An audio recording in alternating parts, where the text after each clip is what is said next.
The sound of Anne's heels clicking against the hardwood floor sent a shiver down my spine. I took a deep breath, plastered on a smile, and turned to face my mother-in-law as she strode into our living room like she owned the place. "Laura, darling," Anne cooed, air-kissing my cheeks. "The apartment looks quaint. I suppose you've done the best you can with what you have." I bit my tongue, reminding myself that this was a gift from my parents. "Thank you, Anne. We're quite happy here." Ethan emerged from the bedroom, our 3-year-old son Riley perched on his hip. "Mom, you're early. We weren't expecting you for another hour." Anne waved a dismissive hand. "Oh, you know me. I couldn't wait to see my boys." She reached for Riley, who buried his face in Ethan's shoulder. "Come on, champ," Ethan said, prying Riley loose. "Say hello to Grandma." I watched as Anne smothered Riley with kisses, leaving lipstick marks on his chubby cheeks. The poor kid looked like he wanted to crawl out of his skin. "So," Anne said, setting Riley down and turning her attention back to me, "when are you two planning on giving me another grandchild? This place is certainly big enough for another little one." I forced a laugh. "Oh, Anne, we're not quite ready for that yet. Riley keeps us plenty busy." Anne's eyes narrowed. "Nonsense. You're not getting any younger, dear, and Ethan always wanted a big family, didn't you, sweetheart?" Ethan shifted uncomfortably. "Mom, we've talked about this. Lara and I will decide when we're ready for more kids."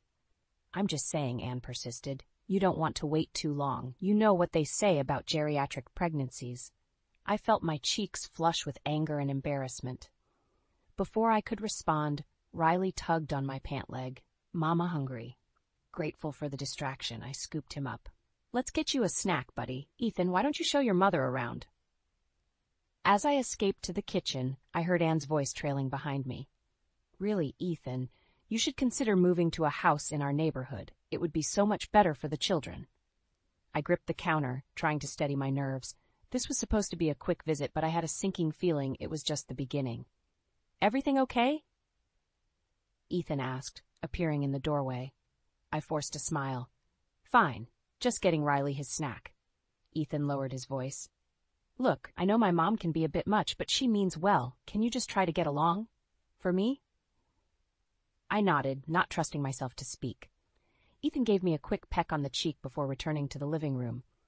As I cut up an apple for Riley, I could hear Anne's voice growing louder. "Really, Ethan, I don't know why you insist on staying in this shoebox. Your father and I have plenty of room at our place. You could save so much money living with us." I froze, the knife hovering over the cutting board. This was new. Anne had never outright suggested we move in with them before. "Mom," Ethan said, his voice strained, "we're happy here, end of discussion." I peeked around the corner to see Anne's face twist into a pout.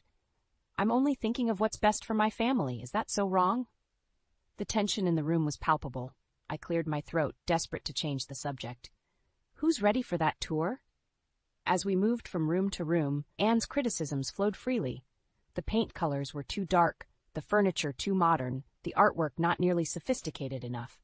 With each comment, I felt my resolve weakening. By the time Anne finally left, promising to return soon for a longer visit, I was exhausted.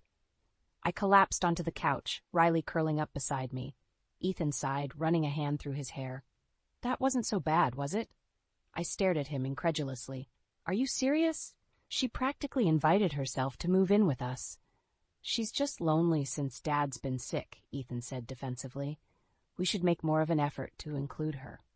As Ethan's words sank in, a chill ran down my spine. Something told me this was just the beginning of a much bigger problem. The shrill ring of my phone jolted me awake. I fumbled for it in the dark, my heart racing as I saw Anne's name on the screen. "Lara? It's Brian. He's in the hospital." I sat up, instantly alert. "What happened?" "A stroke," Anne's voice cracked. "They don't know. I need you and Ethan here. Now." Within the hour, we were at the hospital. Riley left with a neighbor. The harsh fluorescent lights made Anne look older, more vulnerable than I'd ever seen her. "Oh, thank God you're here," she said, pulling Ethan into a tight embrace. I stood awkwardly to the side, unsure of my place in this family crisis. As we waited for news, Anne's composure crumbled. "I don't know what I'll do if—" She trailed off, her eyes filling with tears.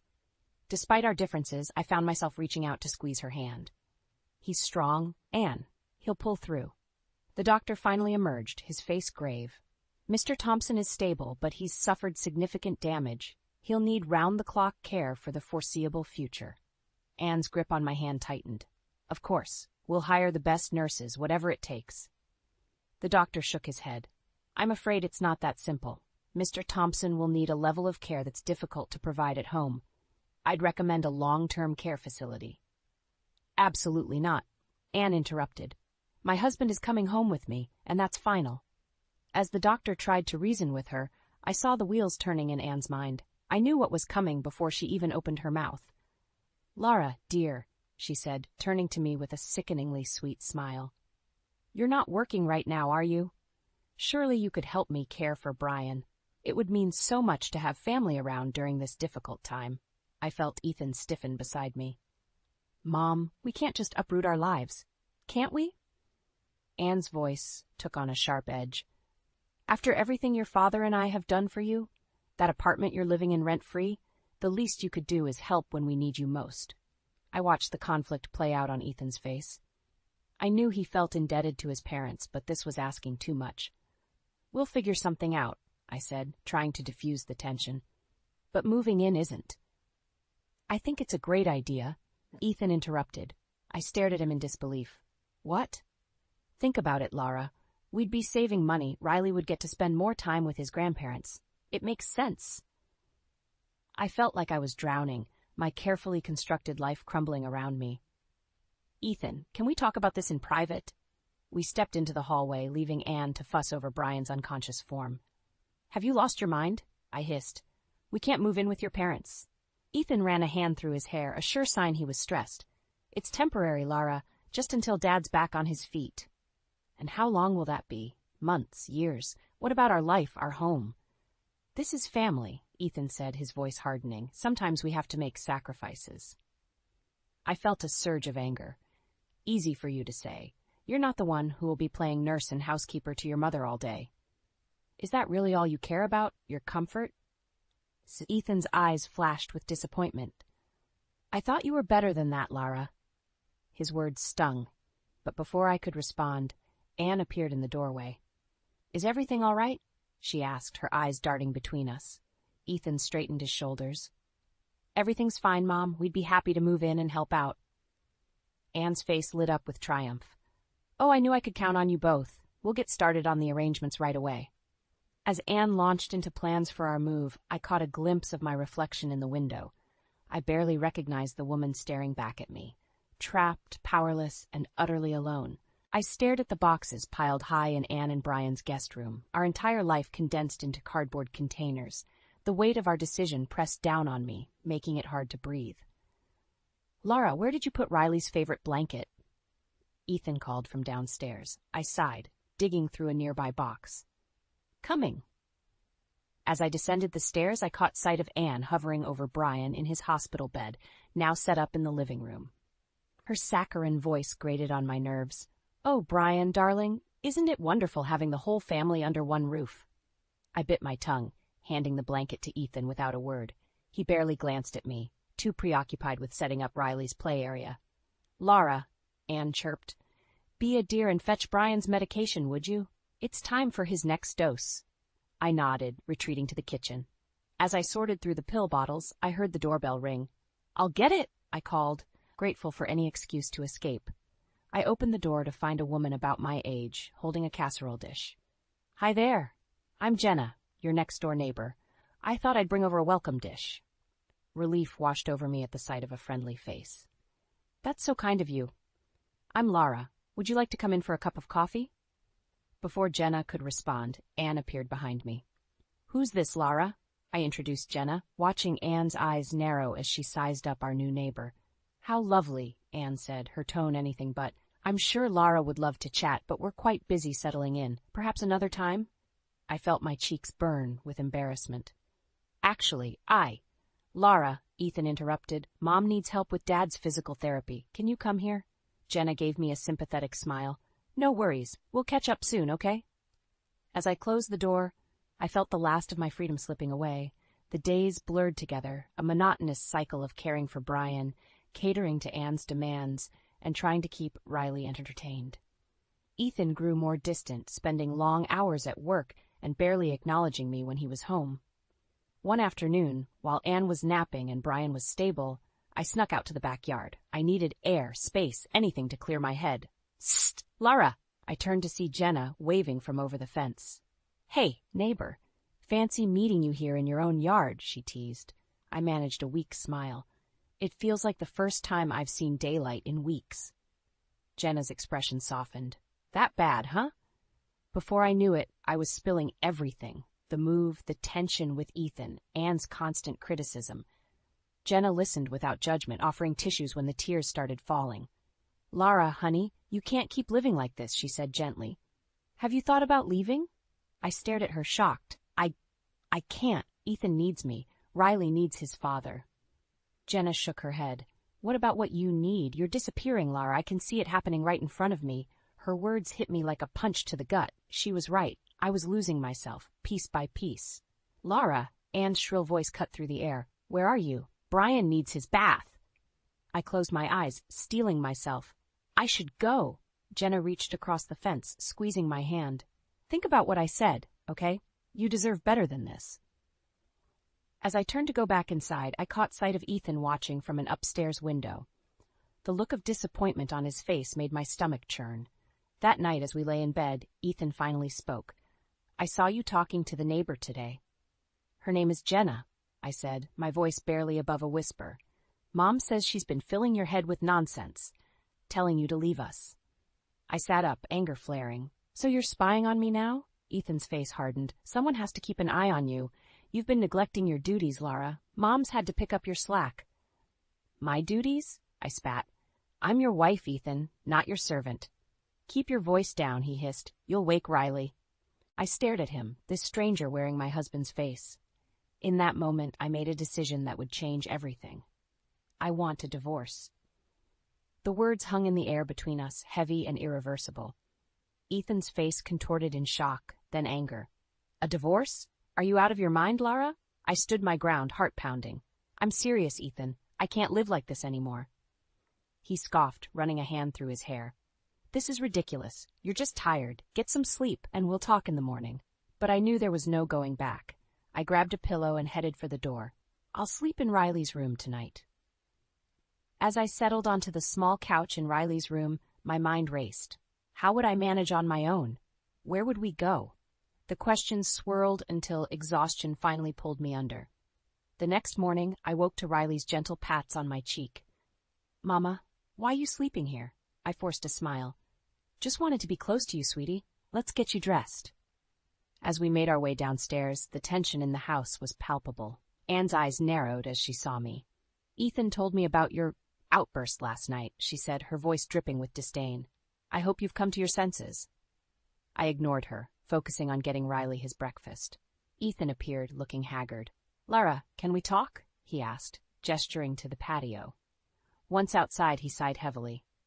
"Look, I know things have been tough, but divorce? That's not the answer." I steeled myself. "It is for me, Ethan. I'm not happy. I haven't been for a long time." "And what about Riley? Have you thought about what this would do to him?" The guilt hit me like a wave, but I pushed through. "Of course I have.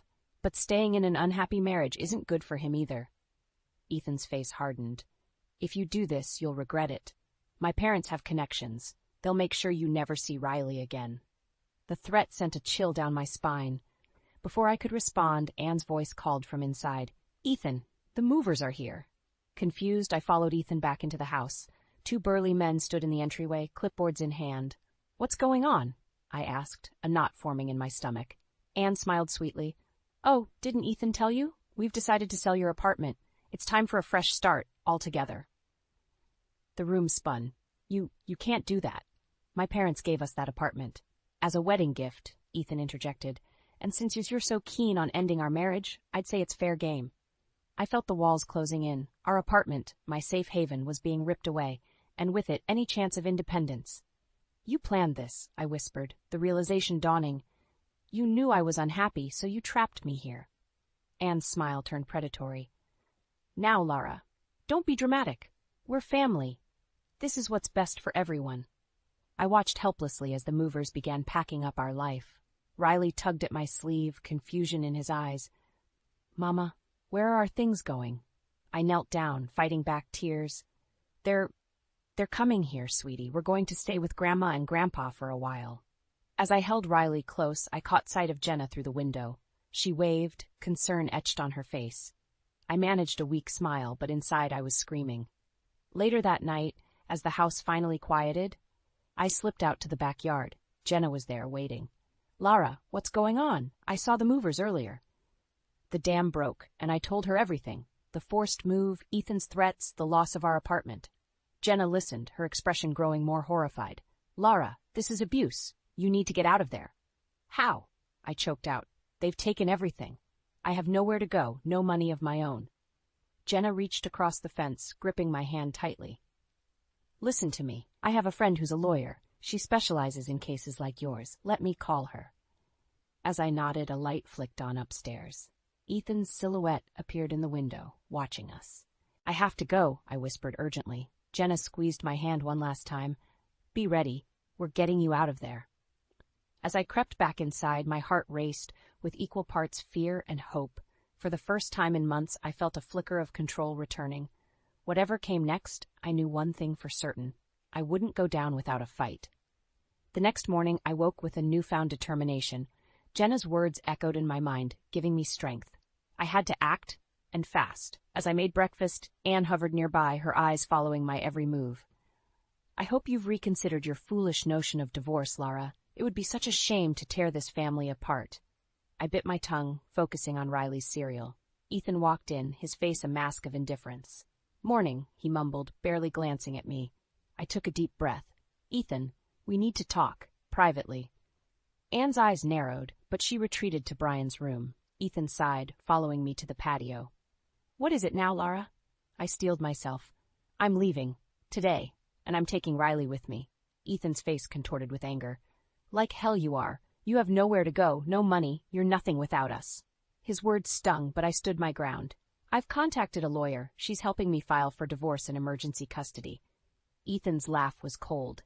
"Good luck with that. My parents' lawyers will bury you." "I have evidence, Ethan," I said, my voice shaking, "of the emotional abuse, the manipulation, the way you and your mother have isolated me." His face paled. "You're bluffing." I pulled out my phone, playing a recording of last night's conversation. Ethan's threats echoed in the quiet morning air. "You bitch," he hissed. "You'll regret this." Before I could respond, a scream pierced the air. We rushed inside to find Anne standing over Brian's bed, her face ashen. "He's not breathing," she wailed. The next few hours passed in a blur. Paramedics arrived, but it was too late. Brian was gone. As the coroner took Brian's body away, I retreated to Riley's room, holding him close. The weight of what I had to do pressed down on me. A soft knock at the door startled me. It was Anne, her eyes red-rimmed. "Lara," she said, her voice hoarse. I need you. We all do. Please, let's put this nonsense behind us, for Brian's sake." For a moment I wavered. The grief in her eyes was real, and part of me ached to comfort her. But then I remembered the months of manipulation, the constant belittling, the way she and Ethan had conspired to trap me here. "I'm sorry for your loss, Anne," I said softly, "but I can't stay. It's not healthy for me or for Riley." Anne's face hardened. "You ungrateful little. Everything okay in here?"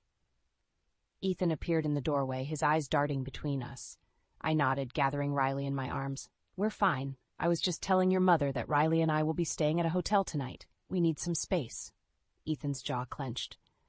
"Now isn't the time for this, Lara. We need to plan the funeral, deal with Dad's estate." "And we will," I interrupted. "But not here. Not like this." As I moved to leave, Ethan grabbed my arm. "You're not taking my son anywhere." Riley whimpered, burying his face in my neck. The sound seemed to snap Ethan out of his rage. "Fine," he spat. "Go. But this isn't over." I hurried downstairs, my heart pounding. As I reached for the door, Anne's voice stopped me cold. "If you walk out that door, don't bother coming back. You'll never see a penny of Brian's money, and I'll make sure everyone knows what an abandoning whore you are." I turned to face her, surprised by the calm that washed over me. "Goodbye, Anne." As I stepped outside, Jenna was waiting in her car, engine running. "You ready?" she called. I nodded, buckling Riley into the back seat. As we pulled away, I caught a glimpse of Ethan and Anne in the rearview mirror, their faces a mix of fury and disbelief. "Where to?" Jenna asked. I took a deep breath, feeling the weight of the past few years lifting. Anywhere but here. As we drove away from the house that had become my prison, I felt a glimmer of hope. The road ahead was uncertain, but for the first time in years, I was free to choose my own path. The hotel room felt like a sanctuary after the chaos of the past few days. Riley slept peacefully in the adjoining room while I pored over documents with Sarah, Jenna's lawyer friend. "These recordings are damning, Lara," Sarah said, her brow furrowed. "But Ethan's family has deep pockets. They'll fight dirty." I nodded, steeling myself. "I'm ready. What's our next move?" A sharp knock at the door made us both jump. I approached cautiously, peering through the peephole. My heart raced as I saw Ethan standing there, his face a mask of barely contained rage. "Lara, open the damn door." Sarah squeezed my arm. "Don't. I'll call security." But as she reached for her phone, another voice joined Ethan's, Anne's. "Lara, darling, please. We just want to talk." Against my better judgment, I cracked the door open, the security chain still in place. "What do you want?" Ethan's eyes were bloodshot, his hair disheveled. "You can't do this. You can't take my son away." "Our son," I corrected, my voice stronger than I felt. "And I'm not taking him away. I'm protecting him." Anne pushed forward, her face a picture of concern. "Sweetheart, we're worried about you. This isn't like you, running away, hiring lawyers. Come home, we can work this out as a family." For a moment I almost wavered. The familiar pull of their manipulation tugged at me. But then I remembered the months of gaslighting, the isolation, the constant belittling. "No," I said firmly. "We're done. The divorce papers have been filed. You'll be hearing from my lawyer." Ethan's face contorted with fury. "You think you can win? My family will destroy you. You'll never see Riley again." As he lunged forward, the security chain snapped taut. Sarah appeared behind me, her phone in hand. "Step back, or I'm calling the police," she warned. Anne's saccharine smile faltered. "Now, there's no need for that. We're all adults here." I took a deep breath, steadying myself. "I have something to say, and then I want you both to leave."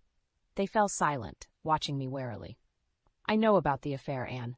The color drained from Anne's face. Ethan turned to his mother, confusion etched in his features. "What is she talking about?" I pressed on, my heart pounding. "I have proof. Emails, hotel receipts, photos, all while Brian was sick. While you were guilting me into caring for him, you were off with your lover." Anne's composure cracked. "You little bitch, you've been snooping through my things?" Ethan stumbled back, his world visibly crumbling. "Mom? Is this true?" I closed the door, muffling their voices. Sarah stared at me, wide-eyed. "That wasn't in our strategy," she whispered. "I know," I replied, my hands shaking, but I couldn't hold it in anymore. As Sarah called hotel security, I sank onto the bed, the adrenaline leaving me in a rush. What had I done? Hours later, after Ethan and Anne had been escorted from the premises, my phone buzzed with a text from an unknown number. "This isn't over. You've ruined everything. I hope you're ready for war." I showed the message to Sarah, who immediately began typing on her laptop. "We'll file for a restraining order first thing in the morning," she said. "But Lara, you need to be prepared. This is going to get ugly." As if on cue, my phone lit up with notifications. Social media posts, texts from mutual friends, all asking about the rumors spreading online. Anne had wasted no time in launching her smear campaign.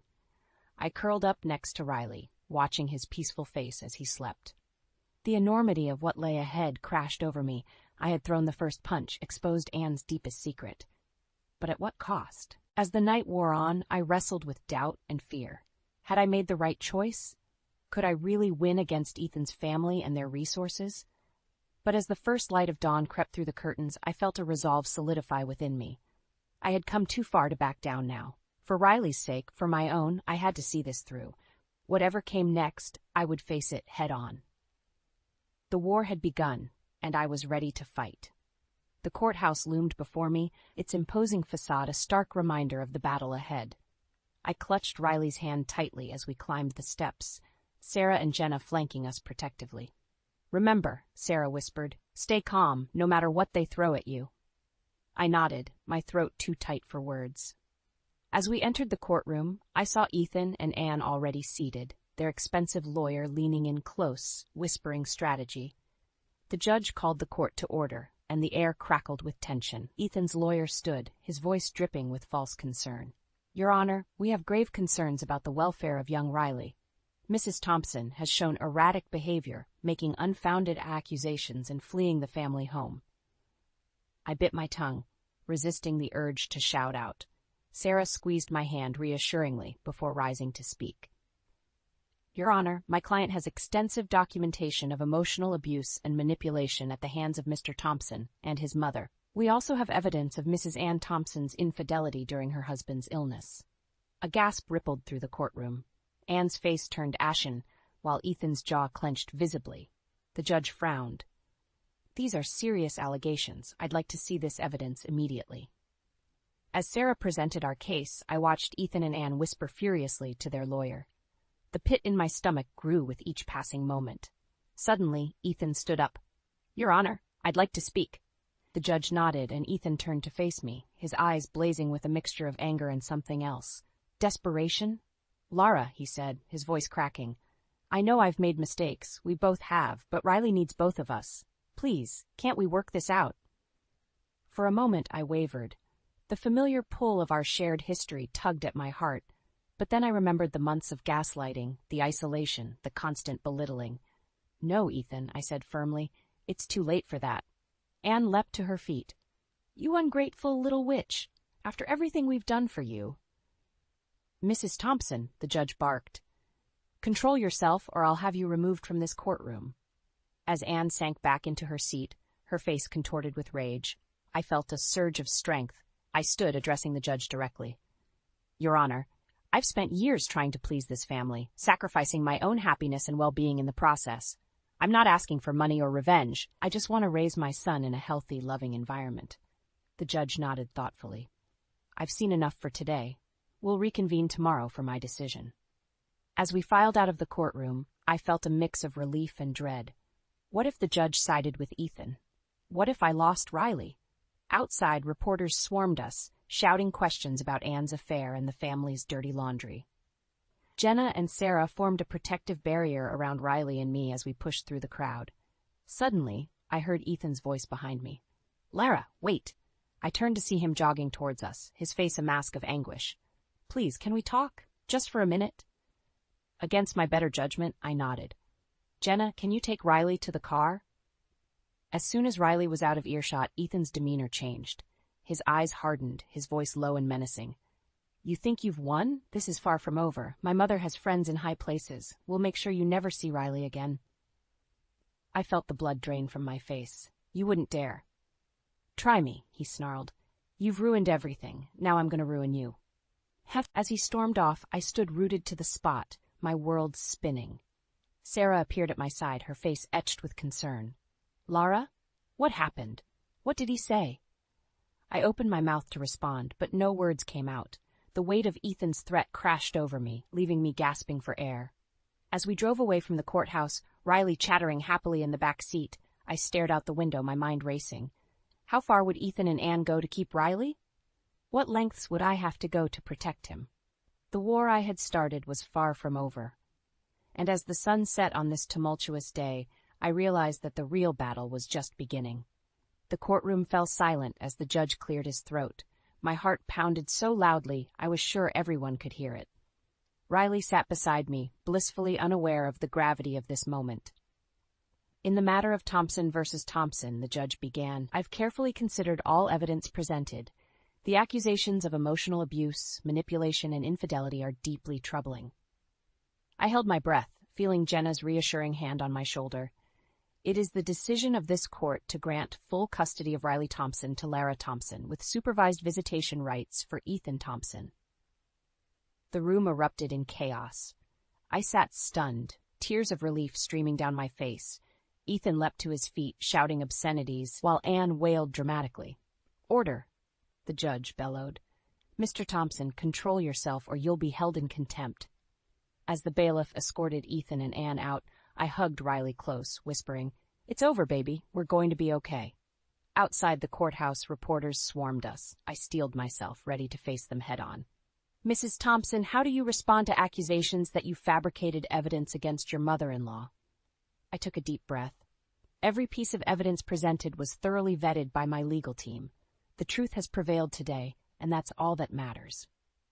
As we pushed through the crowd, I caught sight of Anne being helped into a car, her face ashen. Our eyes met for a brief moment, and I saw something I'd never seen before in her gaze: defeat. Months passed, and life settled into a new rhythm. Riley thrived in our new apartment, away from the toxic environment of his grandparents' home. I found a job I loved, rediscovering parts of myself I thought I'd lost. One crisp autumn day, as Riley and I walked hand in hand through the park, I spotted a familiar figure on a bench. It was Anne, looking years older than when I'd last seen her. "Lara," she called out weakly. "Please, can we talk?"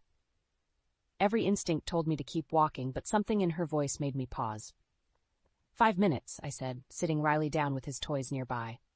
Anne's hands trembled as she spoke. "I've lost everything. Ethan barely speaks to me. The country club. Well, let's just say my social circle has shrunk considerably." I remained silent, waiting.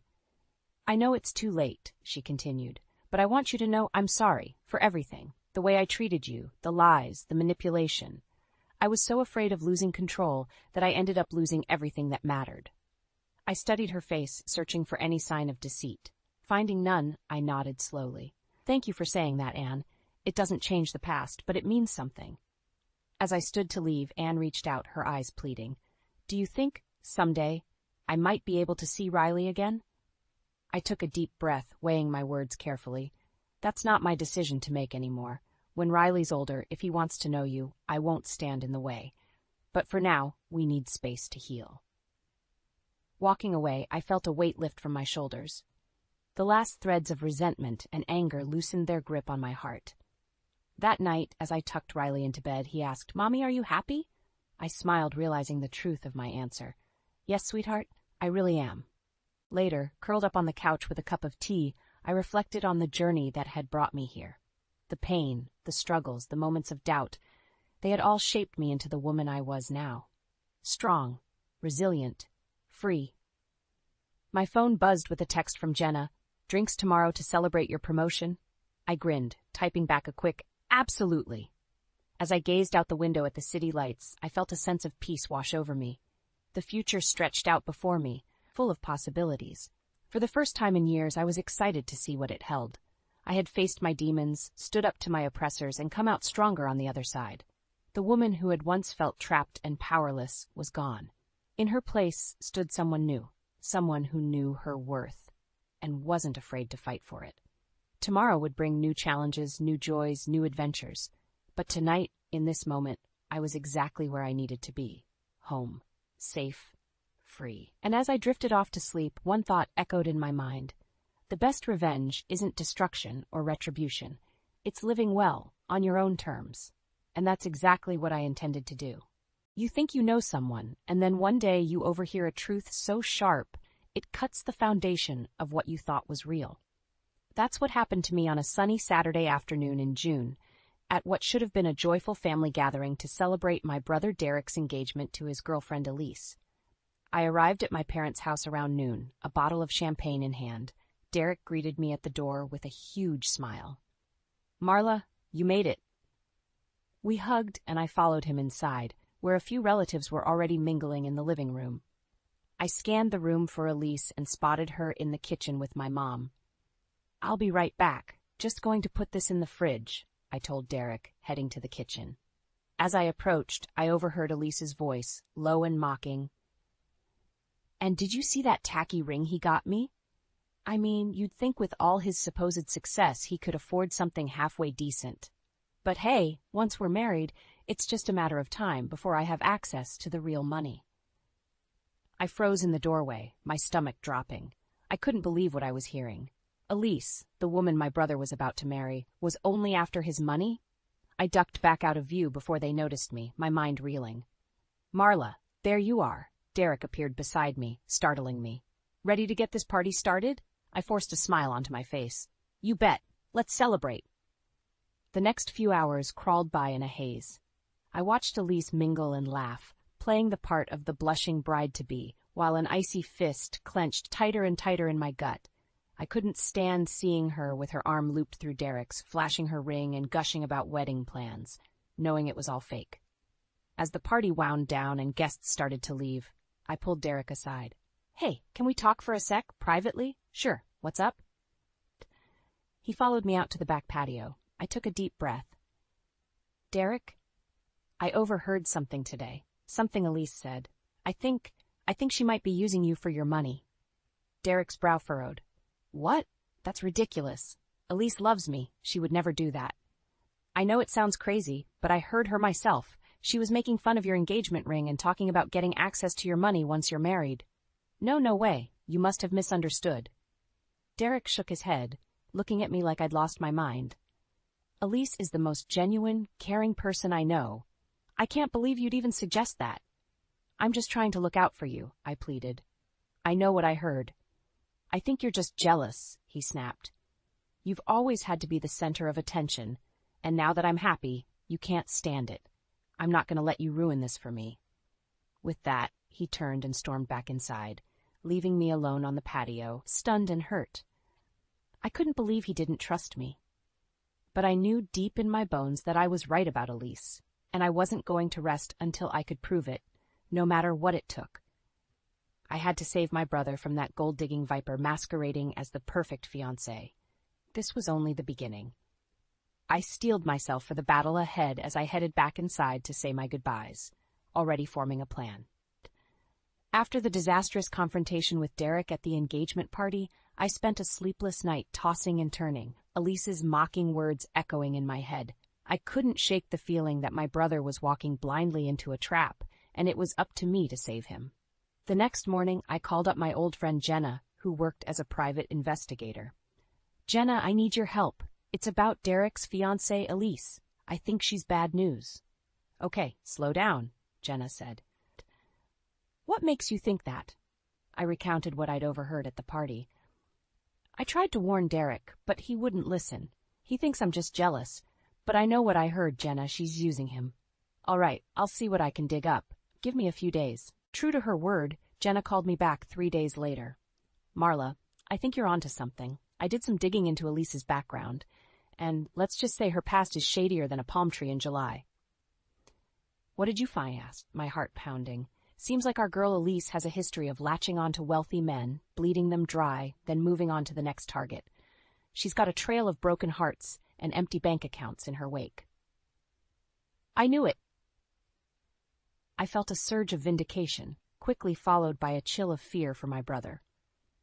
"Jenna, I need hard evidence to convince Derek. Can you put together a report?" "Already on it. I'll email it to you by tonight." Armed with Jenna's dossier, I called Derek and asked to meet for coffee the next day. He agreed, albeit reluctantly. We met at a quiet cafe near his office. I slid the folder across the table to him.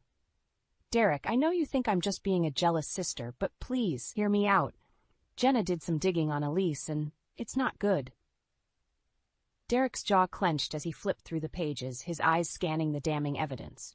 Bank statements, court records, testimonials from jilted exes. It painted a clear picture of Elise as a manipulative, gold-digging con artist. This can't be real," Derek muttered, but I could see the doubt creeping into his eyes. "I'm so sorry, Derek. I know this must be hard to see, but you had to know the truth about her." He slammed the folder shut. "I need to think," he said abruptly, standing up. Don't tell anyone about this, okay? I need to figure out what to do." I watched him go, feeling a mix of relief and apprehension. I knew I'd done the right thing, but I also knew this was far from over. 2 days later, I got a text from Derek. "You were right. Confronted Elise. Wedding's off. I owe you an apology." I breathed a sigh of relief, but it was short-lived. That evening, I got a call from an unknown number. "You think you're so clever, don't you?" Elise's voice was cold with fury. "You just couldn't keep your nose out of it." "Derek deserved to know the truth about you," I shot back. "You're nothing but a lying, manipulative—" "Shut up," she hissed. "You have no idea who you're messing with, you pathetic busybody. I have powerful friends, and I'll make you regret the day you crossed me. This isn't over." The line went dead, and I sat frozen, my heart racing. What had I gotten myself into? But I couldn't back down now. I had to see this through, for Derek's sake. Elise wanted a fight? Bring it on. Elise's threat hung over me like a dark cloud in the days that followed. I jumped at every unfamiliar noise, checked over my shoulder constantly, and had trouble sleeping. But I tried to push through the fear and focus on being there for Derek. He was devastated by Elise's betrayal, but he put on a brave face. "I just can't believe I was so blind," he said as we shared a somber drink at his place. "Looking back, there were so many red flags. I feel like such a fool." "She had us all fooled," I reassured him. "The important thing is you found out the truth before it was too late." Derek managed a weak smile. "Thanks to you. I'm sorry I didn't believe you at first. I should have known you'd always have my back." "That's what family's for," I said, squeezing his hand. But even as I comforted Derek, I couldn't shake the feeling that Elise was out there somewhere, plotting her revenge. My fears were confirmed a week later when I got a call from Jenna. "Marla, you need to be careful," she said urgently. "I've been hearing whispers that Elise is on the warpath. She's been reaching out to some seriously shady characters, calling in favors. I think she's coming for you." A chill ran down my spine. "What do I do, Jenna?" "Watch your back, upgrade your security system, and maybe consider getting out of town for a while, just until things blow over." But I couldn't just run and hide, not when Derek was still picking up the pieces of his shattered life. He had thrown himself into planning an extravagant charity gala, saying he needed something to keep him busy and take his mind off Elise. "I don't know, Derek," I said when he told me about it. "Do you really think a big flashy event is a good idea right now? Maybe we should keep a low profile." "Nonsense," he said with forced cheer. "The show must go on. Besides, it's for a good cause. I could really use your help pulling it all together." I hesitated, thinking of Jenna's warning, but the pleading look in Derek's eyes won me over. "All right. I'm in. Let's make this an event to remember."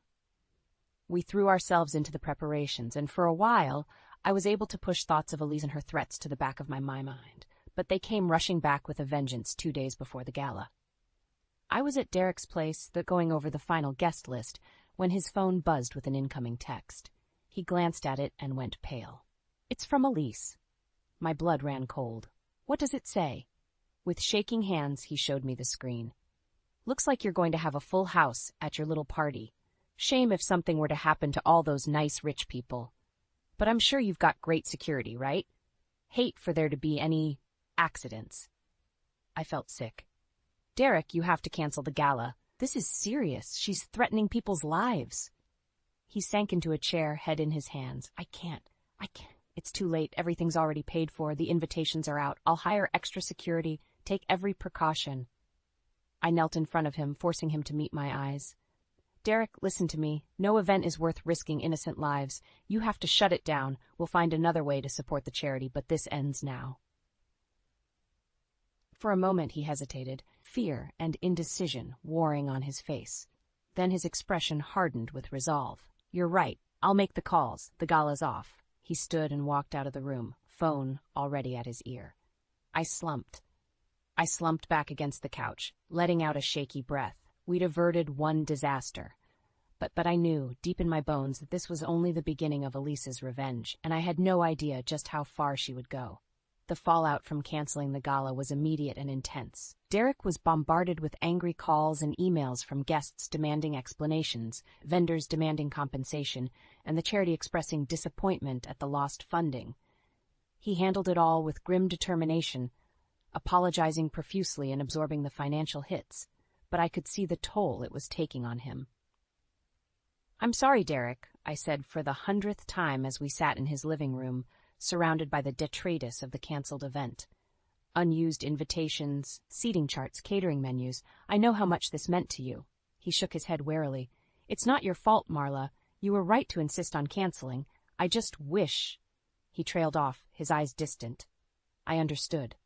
He wished he'd never met Elise, never fallen for her lies, wished he could go back to his life before she'd poisoned it. In the days that followed, I watched helplessly as my once vibrant, outgoing brother retreated into himself.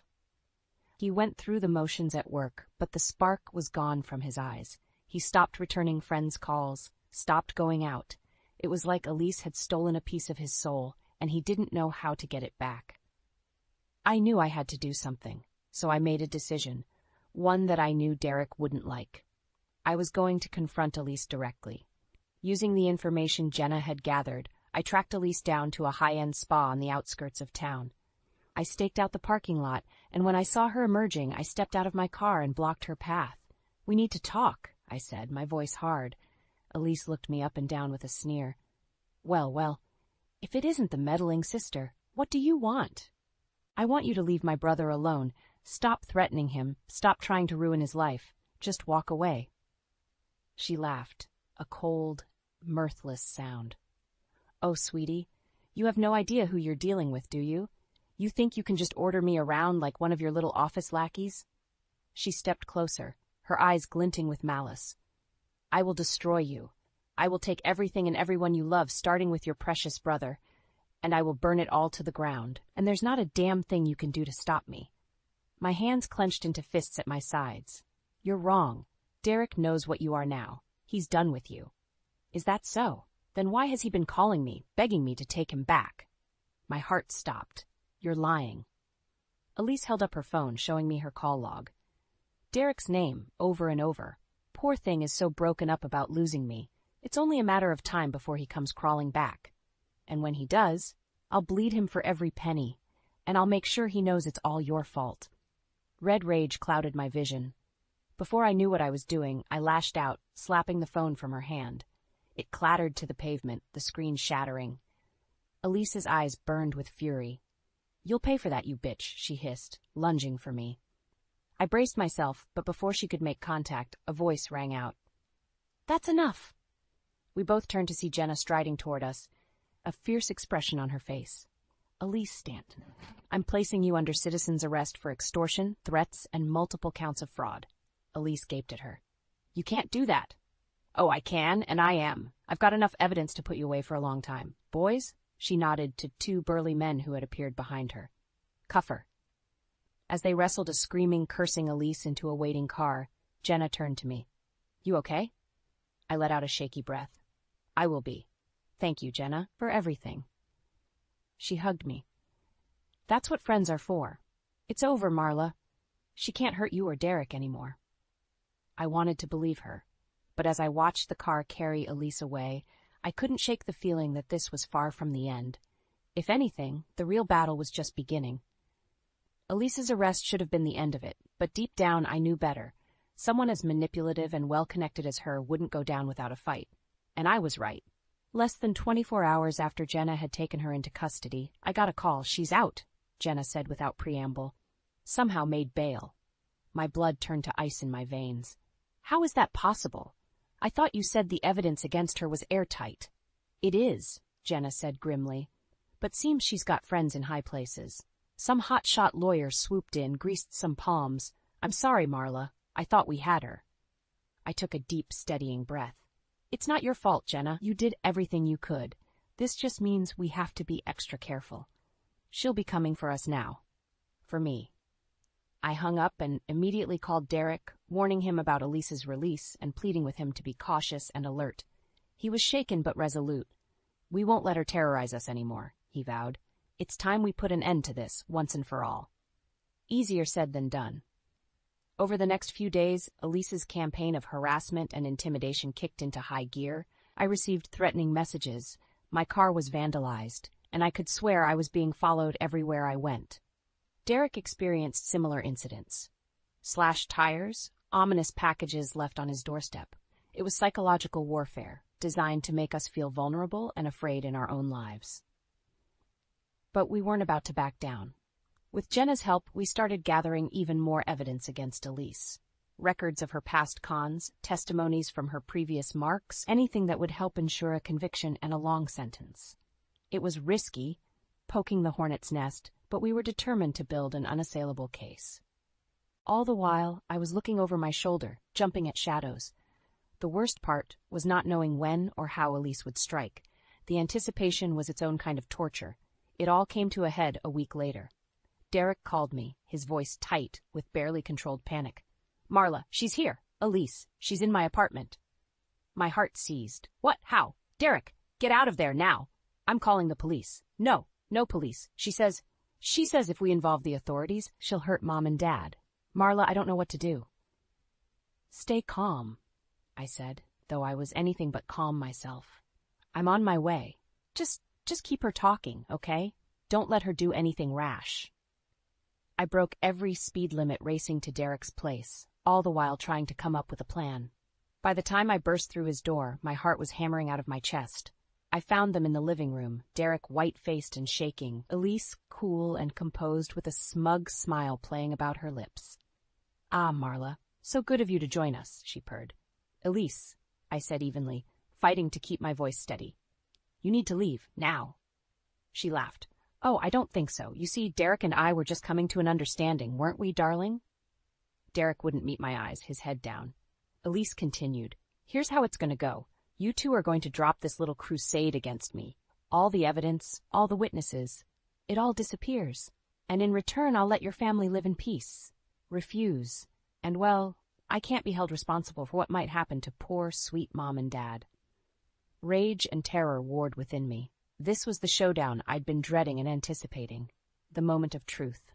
I looked at Elise, at her cruel, triumphant face, and I knew I had a choice to make. Surrender to her threats and live under her thumb forever, or fight back with everything I had and risk it all. In that moment, staring into the face of evil, I made my decision. I squared my shoulders, looked her dead in the eye, and said the words that would change everything. Bring it on, bitch. Elise's eyes narrowed at my defiance.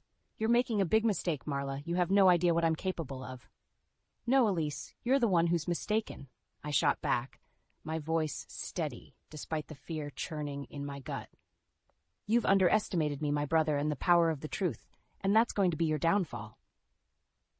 I turned to Derek, who was watching our exchange with wide, anxious eyes. Derek, it's time. We're ending this now. With shaking hands, Derek pulled out his phone and sent a single text. Moments later, the apartment door burst open, and in poured Jenna and a team of police officers. Elise whirled around, her face contorting with rage. What is this? She snarled. Jenna stepped forward, a fierce smile on her face. This, Elise, is a sting operation. We've been recording everything. Every threat, every admission of guilt. It's all on tape. Realization dawned on Elise's face, quickly replaced by pure, unadulterated fury. She lunged at me, screaming incoherently, but the officers were too quick. They had her restrained and cuffed in seconds. As they led her away, Elise twisted in their grip to face me, her eyes burning with hatred. This isn't over, Marla, she shrieked. I'll destroy you for this. I'll destroy all of you. Then she was gone, her manic threats echoing in the sudden stillness of the apartment.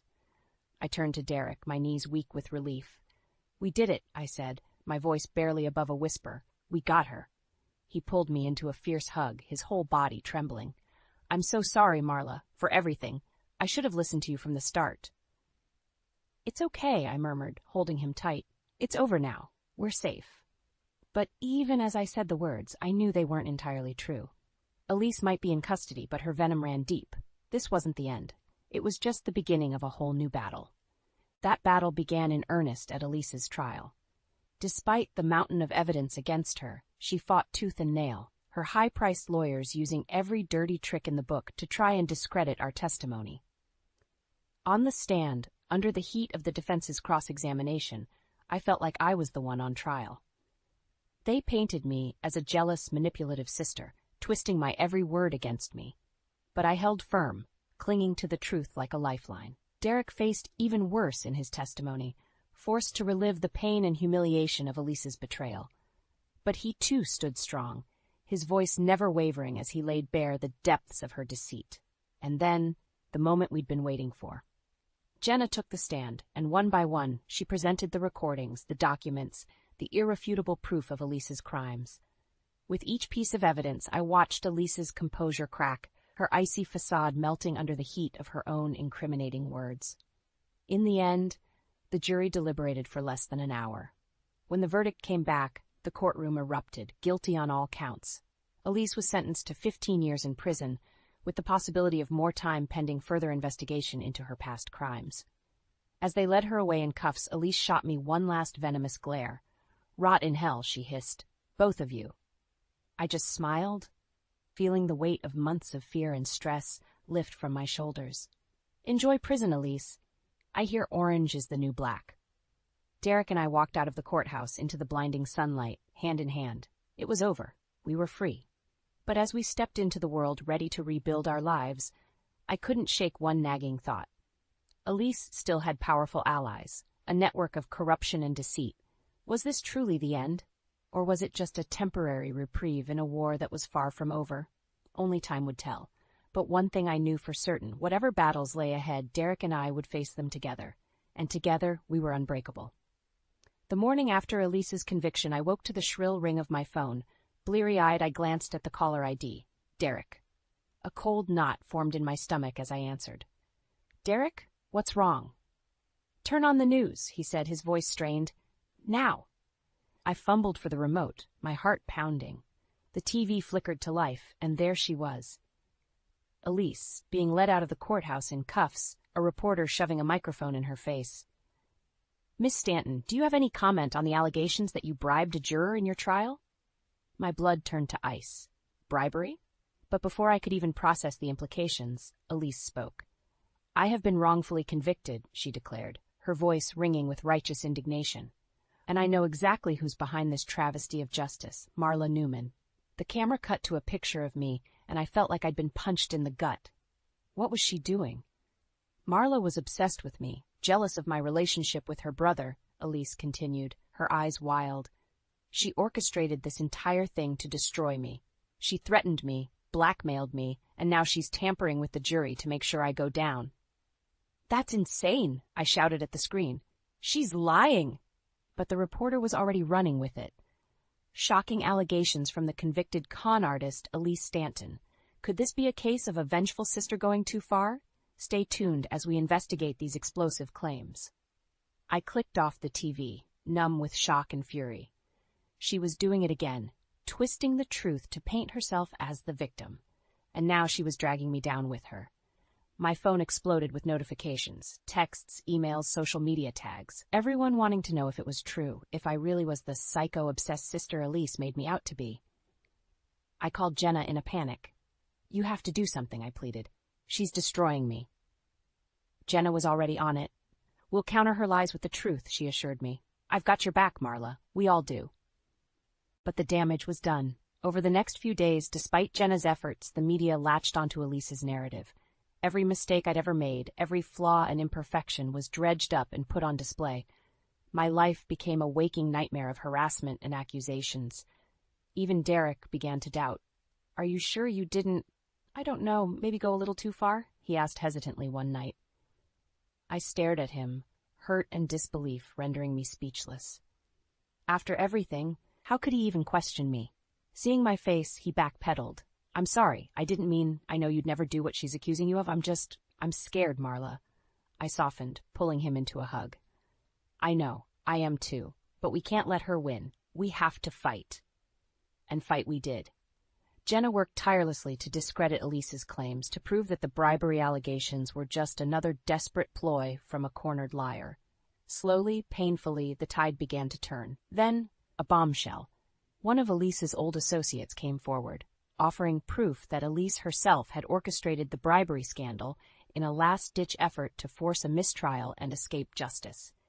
It was the final nail in her coffin. The story exploded, and suddenly everyone who had doubted me was falling over themselves to apologize, to distance themselves from the disgraced con artist. I watched it all unfold with a grim satisfaction, but no real joy. Because even though Elise was finally truly defeated, the scars she left remained. The doubt, the mistrust, the knowledge that someone I had once welcomed into my life could be so manipulative, so cruel. It would take time to heal, to rebuild what she had tried to destroy. But as I sat with Derek, watching as Elise was led away in cuffs once more, I knew one thing for certain. We had won. And no matter what lies Elise tried to spin, no matter what darkness she tried to spread, the truth would always prevail. Derek and I, our bond, was stronger than her hate. And that was a victory she could never take away. In the weeks following Elise's final downfall, life slowly began to return to normal, or as normal as it could be, after everything we'd been through. Derek threw himself into his work, determined to rebuild his reputation and his life. I stood by his side, supporting him every step of the way. but Elise's shadow still lingered. Despite being behind bars, her venom continued to spread. Nasty rumors circulated online. Old associates of hers came out of the woodwork with sordid tales of her past. It seemed her network of deceit ran even deeper than we'd imagined. One day, I received a chilling email from an anonymous sender.